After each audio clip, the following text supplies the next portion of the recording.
this episode, we're going to call it Modern Day Monk. And for those who don't already know, I just want to say a few words about myself and the environment that I'm living. Right now, I am living in a community. People probably will wonder what that means, what a community is. But this particular community that I'm living in right now is a very devoted group of people who decided to come together and use the teachings of A Course in Miracles as, as a way that they practice their spiritual awakening. So what they're doing every day is, they're still doing a lot of the normal projects, like publications or traveling, touring, different areas and different projects. And the difference is everything is done or used for one purpose, that is healing, and that is forgiveness. So when a group of people decide to do it together, to be the support for each other, to really watch the false concepts that we use to define ourselves and we use to judge. Here it's just everything is used to bring those judgment and those concepts up to the surface so everybody could look at them and for the purpose of releasing them. So really the purpose of everybody coming together is to be the support and to really go all the way to see the illusory nature of what is not true. So right now I am in Utah, in the United States, and I'm in a property called Metaphysical Center. We have another property that is about an hour and a half away that we actually call the property Living Miracles Monastery, because it is like a monastery, but the difference is that we are less strict in terms of rituals. It's more a focus of inspiration and more focus around healing and coming to support each other in forgiveness. But the purpose and the reason that we come together to live this way is extremely devoted, and that's why we use the word monastery. So people come from all over the world to come join us, and they can come for a short period of time just to have a taste of what it feels like to live 24/7 with the one purpose of forgiveness. And some people actually decided to just stay on and until they are guided to move forward. So one of the friend that has been here for quite some time, for 4 years, that I will invite to come up to join me today is Christian Hett. And he actually just wrote a book called Modern Day Monk.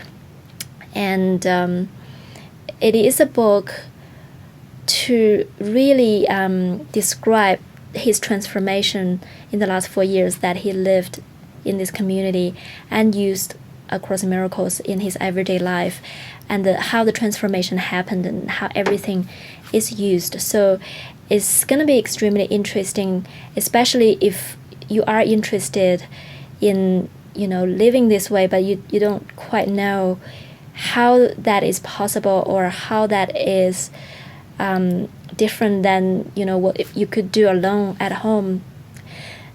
This will be very interesting because he managed to write down everything and his journey and all the transformation in this book.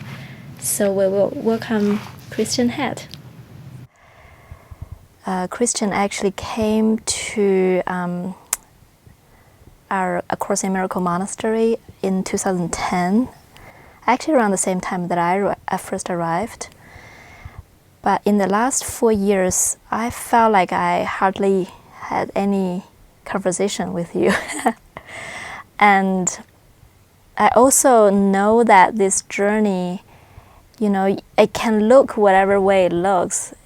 You can be so busy doing projects and getting into relationships, get out of relationships, and then just different. But the real journey is inward. The real journey is what your heart has been going through and has been opened up to and transformed. And that is something that, you know, is very, seemingly very individualized, and it's not something that people can easily know what really happened, how your heart opened up or transformed.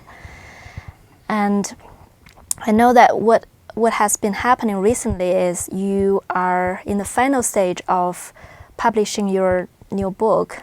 I know it's in the very final stage of being edited and printed. And it's called Modern Day Monk. And in this book, you actually documented this heart or this inner experience. I don't know how you could do that, but it's, to me, it sounds like an impossible mission. But I guess before we get into the book, maybe I just really want to know, in the last four years, what has been for you this journey? Like, what has been the transformation, if you can even summarize? Yeah. Well, I guess a quick summary is that I remember when I first found the Course, I just felt like my mind was such a train wreck. Lots of anger, fear, guilt, shame. And I had no idea how I was going to get out of that. Even after several years of studying the Course, it still seemed to be quite prevalent. And I remember a quote from the Course that I read right away, which was, "A tranquil mind is no little gift." And I just knew that was, I didn't care about awakening or any of that. It's just, if I could just have a tranquil mind, that would be sufficient. And it feels like that has, in a nutshell, that's been kind of my journey over the last 4 years, is moving toward the tranquility, away from kind of the raucousness of the ego, not believing that raucousness anymore. So in a nutshell, that would be it. What did it?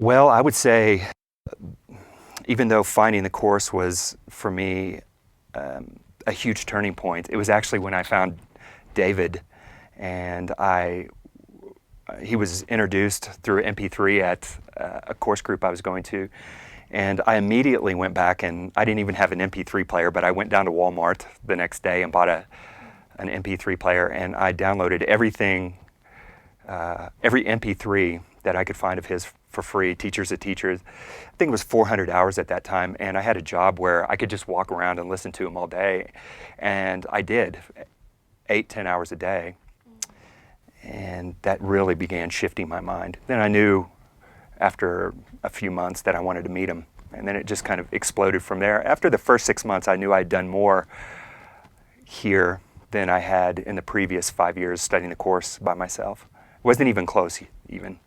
Why would you say that? I could feel myself dropping into my mind in a way that I didn't when I was studying the Course in a course group. And really, it was going after the concepts, which is all we do here. You know, it's like you lay the Course down and we begin practical application. And it's not just practical application 2 hours a week or 30 minutes worth of meditation in the morning, 30 minutes at night. It's 24/7. And so that really started forcing these unexamined concepts to the surface. And for me, it came up as, well, lots and lots of anger, which I had repressed my whole life. And we have, as you know, expression sessions, and that really allowed me to start getting in touch with that deep, deep repressed anger and shame and guilt. And you were at quite a few of those early years when we were together, and yeah. So I would say just the allowance of being able to say whatever I needed to say and go and get those deep buried beliefs and emotions and allow them just to come up. And then the reflection that I got, no matter what I said, was always love. I couldn't, it was, if this is one mind, it was a part of my mind that I couldn't apparently go and find by myself, by just studying the course by myself, to find the love. It had to come back from a brother, from another, no matter what I was going through. And that's the way it went, and still does.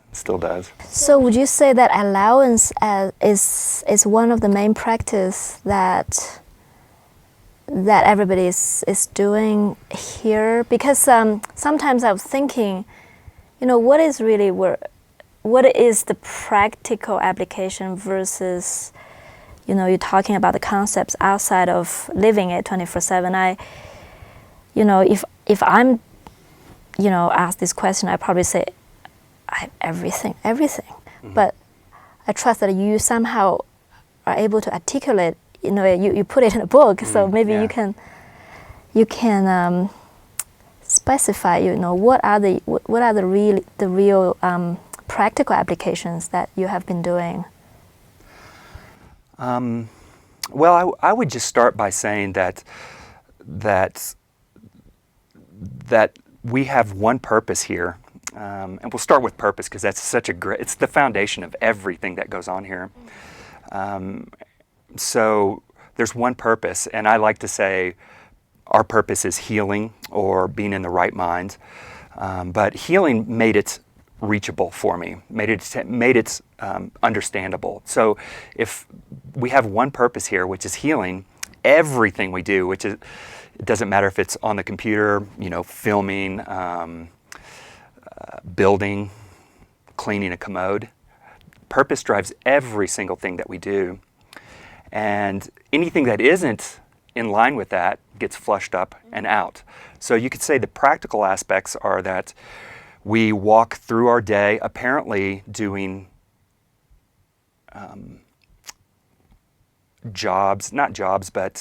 tasks. We each have an area. Mm-hmm. We perform tasks in that area. And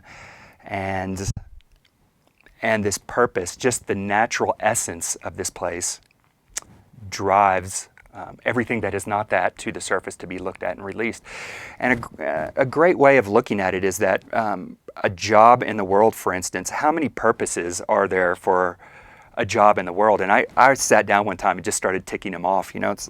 First of all, it's to have money to pay the rent, to put food on the table. We have a job because we need money to date the girl that's in the apartment next door, to have the car that we want. The ego has endless number of purposes for a job. We have one, or a task. We have one, healing. That's beautiful. Yeah. So because of that huge difference and that focus, everything will happen to facilitate the healing. Absolutely. You're saying, because the purpose is up front. Yeah. Okay. So it really doesn't matter what the practical aspect is. It just doesn't matter. In form, it might look different, cleaning a commode as compared to building a website, but it just does not matter. That's beautiful, because I like it, because I found it hard to tell people when they ask me, what are you doing? I mean, I can say what I'm doing, but I'm not really saying anything. It's not really what I'm doing. What I'm doing on the surface, or it's not really the essence of it all. So I like the focus that you mentioned, that's really the fundamental element. Yes. Okay. And so somehow you put all of this transformation and healing in words and in a book. Mm-hmm. And what is, I guess, what is the highlight of that book? Well, there's one quote out of the Course that I absolutely loved, and we were talking about this earlier. Salvation can be seen as nothing more than the escape from concepts. Mm-hmm. And I just almost fell over when I heard that. And actually, one of the very first questions I heard David take was about a bad roommate. And this lady was asking a question about her bad roommate. He said, well, you're looking at a couple of concepts there, bad and roommate. And it just blew me away. How in the heck is a roommate a concept? I thought, no, roommate actually, but what it did is just really forced me to see that I knew nothing, and that if I was going to walk into my mind much more deeply, I was going to have to start getting in touch with these concepts that were running my mind and actually making the gross perceptual realm. So that's really the approach that I began taking with my spiritual journey. I'm just going after the concepts, the beliefs, the ideas that are embedded in my mind and I actually identify with. I think they're me. And the way I began looking at it is these beliefs are these little boxes that are in the middle of this vastness, this vast abstract mind. And I'm actually locked into all of these boxes and they're just piled up. And every time I release one, you can just feel the release. Your mind expands. And so when I began dropping concepts, through the methods that we have here, it just was a big speed up when I got here. I was sold, even though it wasn't easy. So really began approaching my spiritual journey through releasing, getting in touch with and releasing concepts, which is really what the spiritual journey is. Releasing concepts. Yes. Yeah. Letting go of conclusions. Letting go of conclusions. It really simplified it for me. There was really nothing more I needed to do. And you could even take spirituality and, toss it out. Even that, it has to go eventually. So through all these years, I guess, since I knew you from the beginning, from outside or from my perspective, part of your journey is this undoing through relationship. Yeah. So tell me, why is that? How did you use the relationship, or how did Spirit use the relationship for you? And what was the challenging part, in the relationship? Well, my experience has been that these close relationships really force these concepts to the surface at a much more rapid rate, and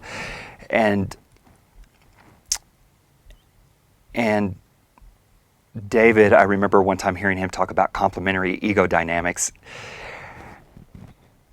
which is when two egos get together, they mesh in terms of when purpose is the only choice, they mesh perfectly to get at these deep buried concepts that would be very difficult to get to otherwise. And with Suzanne, I've seen it. It's just played out over and over and over again. And I would say that I had a lot of guilt around my mother. That was so far out of my awareness.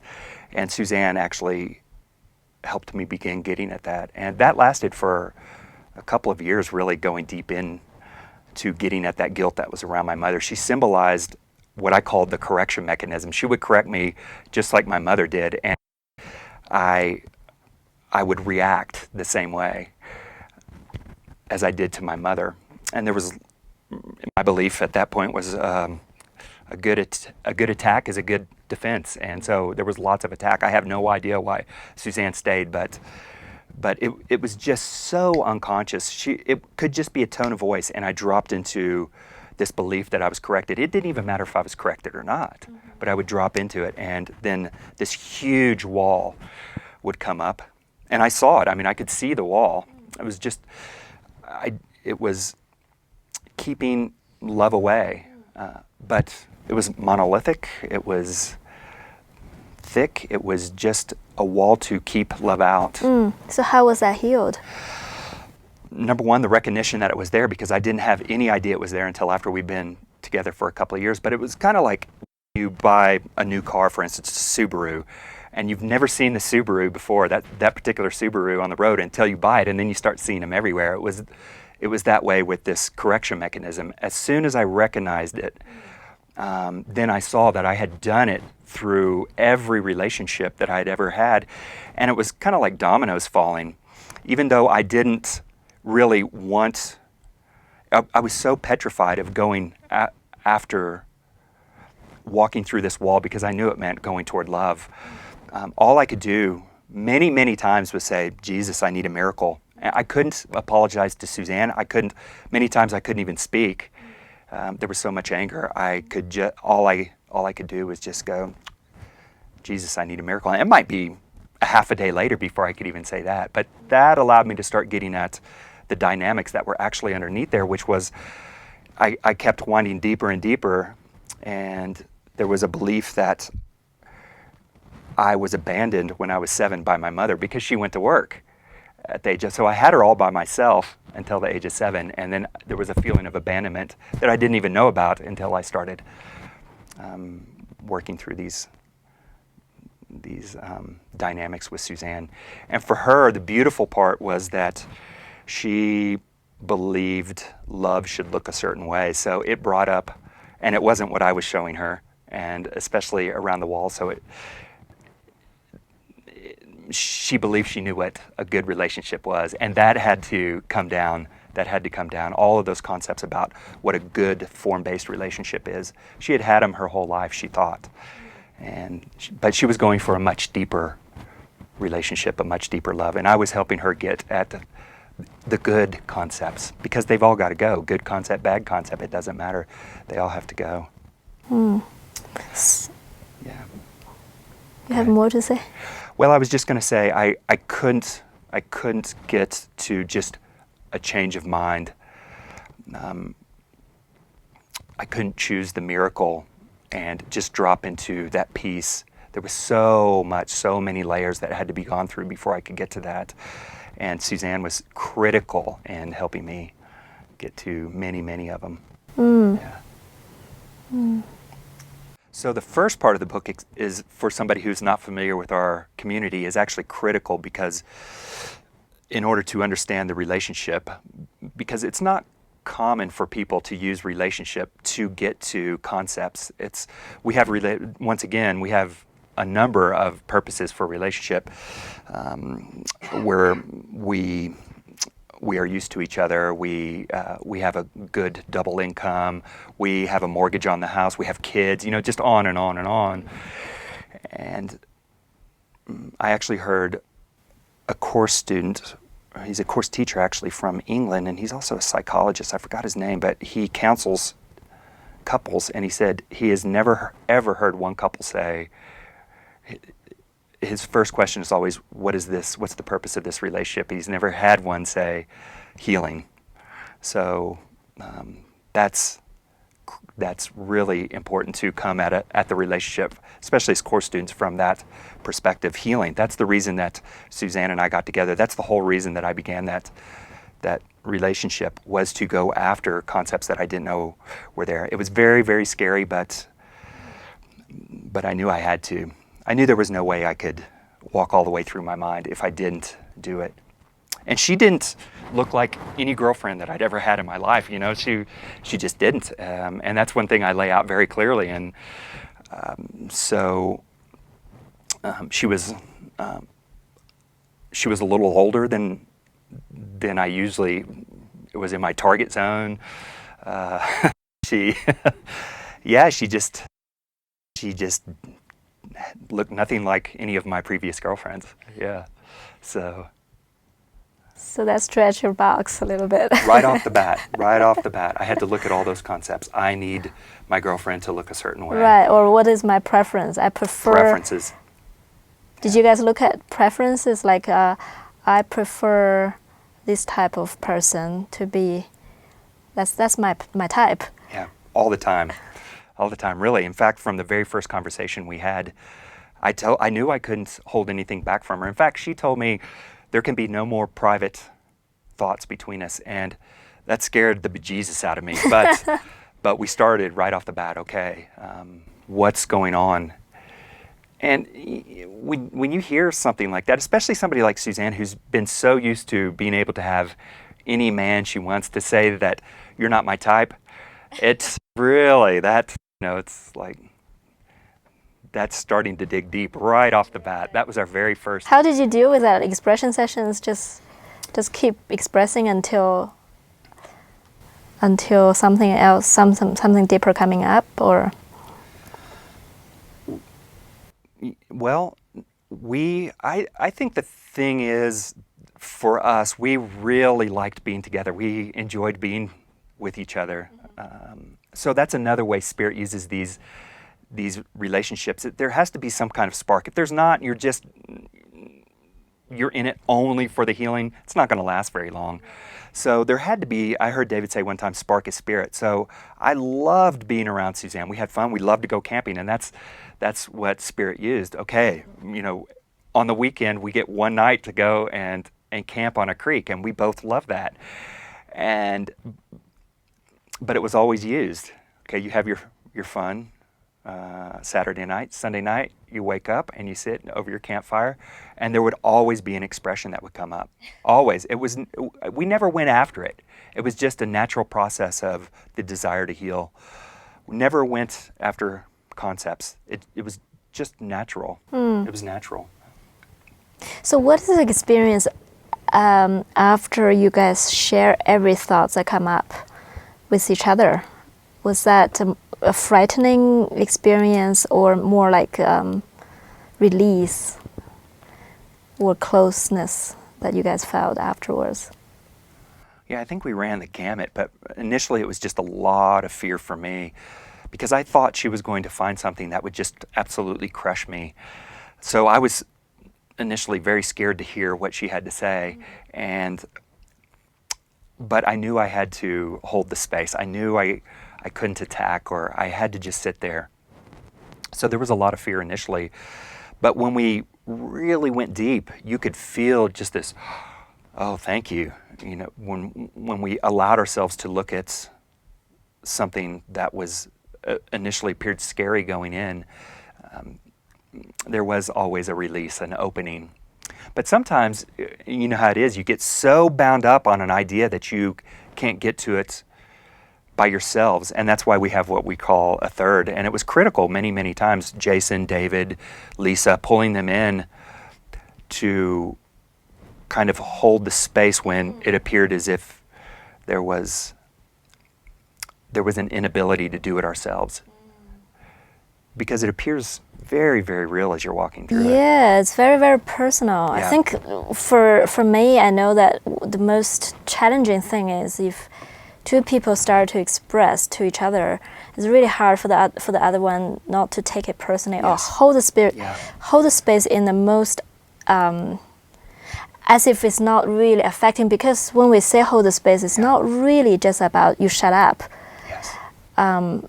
Physically, the mind can just run all over the place and defending and feeling the attack in the mind, and that doesn't really create that genuine space. If the person actually take everything in personally, it's almost like needs either the maturity of the other person to really be able to allow that to happen, or as you said, we bring a mighty companion to come in. Because I remember I had one of those times where I was in a relationship, and the guy that I was with at the time, he was saying something, and I completely lost it, and just get involved, felt so hurt, and just all these things came up. So I called a medic companion, I called JP, and I said all of that, and JP said, well, let's just do a role play. I'm going to say the same thing to you back, and you say whatever. So we just play in a very, very lighthearted way. So he started to say the things, and then I responded. And as soon as I started to respond, he just come in, said, look, I am expressing here, and I don't know why I have ego, fearful thoughts. I just had. These are the first thoughts that come to my mind. Don't buy into it. Yeah. Give me space. Let me share. And with that kind of course, he was not the person. He was like a friend to be able to share. But it was so beautiful for me to just like, oh my God. Yeah, it was just fear thoughts that rushed in for reasons we have no idea why. They're always the ego voice that comes first. Yeah. And if we buy into it, the relationship just gonna be like back and forth. I didn't do this, you did it. Why do you say this to me? You hurt me, I'm rejected. I just get, tangled in. But that is amazing practice if we really started to be able to want to help each other, to release and not really see that as a personal attack, but more as a ego fearful thoughts that just want to be released. Yeah, it's beautiful. Yeah. Yeah, it takes lots and lots of practice to get to that point, especially when it appears to be personal. And my experience. So we were pulled apart many times because it got too intense, but we always seemed to come back so we could go deeper. And every time we did come back together after a hiatus of however long it was, sometimes as much as a month, I could always feel that my mind had shifted, and I would always see her different. I could feel that she had shifted too. And then we came back, and the next round was ready to go. Yeah. But it's taken hundreds and thousands of hours of expression to really go and get those deeper concepts. Yeah. And there's still some out there.